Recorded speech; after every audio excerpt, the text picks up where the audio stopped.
Hi, today I'd like to talk about adding 1 to a factorial. But first, I'd like to explain that a factorial is the multiple of all the integers all the way up to that integer for which it's a factorial. For example, 5 factorial, which is written as 5 with an exclamation point, is equal to 1 times 2 times 3 times 4 times 5. Okay, and which in this case happens to be 120. And now that means then if we divide by anything 2, 3, 4, 5, we'll get a remainder of 0.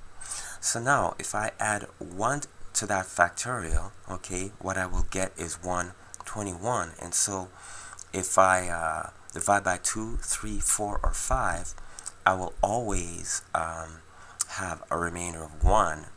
So in this case now, whatever that number is, the factorial plus 1, okay, has to be a multiple of not just any number, but a prime number that is greater than the number for which I'm finding the factorial. So in this case, the prime number that it's a multiple of is 11, okay?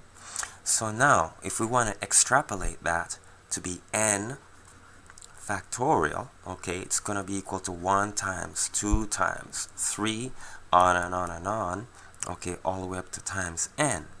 And so now, if I'm going to take that n factorial plus 1, that means then if I divide by 2, 3, 4, 5, 6, all the way up to n, okay, I'll always have a remainder of 1, which means then that n factorial plus 1 must be a multiple of a prime number that's greater than n.